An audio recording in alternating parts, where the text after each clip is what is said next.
Nalanda University or Nalanda Mahavihara, a flourishing center of learning from the 5th century AD to the 13th century AD, established the foundations of Buddhism, the religion that continues to flourish across several Asian countries today. Nalanda Mahavihara not only pioneered learning but styles of architecture and master planning that spread worldwide and evolved its own school of Buddhist art. The 12-acre excavation seen today is about 1/6 the original size of the university. The university lay buried under the rubble of Bargaon village for over 600 years. Our knowledge of Nalanda is based on meticulously compiled manuscripts of world travelers and excavations conducted at the site. Set amidst a mango grove, Nalanda consisted of a combination of elaborately designed temples and monasteries. The site was excavated by Sir Alexander Cunningham of the ASI in the 19th century, and after 20 years of excavations emerged as what is seen today. The significant site at Nalanda is the Sariputra Stupa. It was originally constructed as a small brick stupa by the Emperor Ashoka in the 3rd century BC to enshrine the relics of Sariputra, one of the Buddha's foremost disciples. The current structure represents 7 levels of construction over a period of 1600 years. The 3 staircases essentially represent the 5th, 6th and 7th layers of construction. Votive stupas surrounding the Sariputra Stupa commemorate the great acharyas who spent their life at the Mahavihara. Finest examples of stucco art in Nalanda can be seen on the eastern face of the stupa. The development of the quadrangular vihara at Nalanda is one of the 2 foremost contributions to Buddhist architecture. Usually, rooms accommodated a single scholar and opened onto a continuous veranda separating the residential spaces from the courtyard.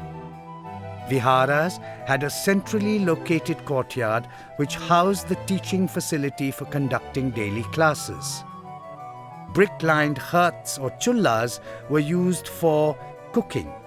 A drainage system was prevalent in many viharas. In some viharas, shrines were present. The excavated staircase confirmed the presence of multiple stories in the vihara. Vihara number 1 had a brick twin enclosure, probably a granary, identified by the remains of charred rice recovered during excavation. In Vihara number 8, a golden statue of the Buddha was installed in the shrine. Several bronze statues were found there too. Dentils, a decorative architectural feature typically seen in Roman architecture, was seen here for the first time. In Vihara number 9, 75 bronze and stone images among various other artifacts were discovered and can be seen in the Archaeological Museum. Vihara number 11, excavated last, was found in a considerably flattened state. Moving from the viharas to the temples. Temple number 12 has 1 principal shrine and 4 subsidiary shrines, demonstrating a Panchayatan design. Inside the sanctum was an 80-foot high statue of the Buddha. Outside one of the subsidiary shrines, 2 beautifully carved Kirtimukha pillars are prominent remaining feature. Several votive stupas surround the temple. Temple number 13 is another representation of a Panchayatan Chaitya. A little further ahead is temple number 14. Between the 2 temples is a brick smelter confirming the hypothesis that metalwork was highly evolved at the university.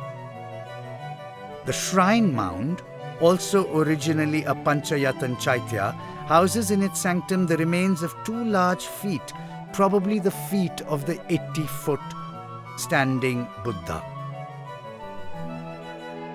At the remains of temple number 2, a unique sculptural panel consisting of 211 sculptures of religious motifs, art and scenes of everyday life is a key feature of interest.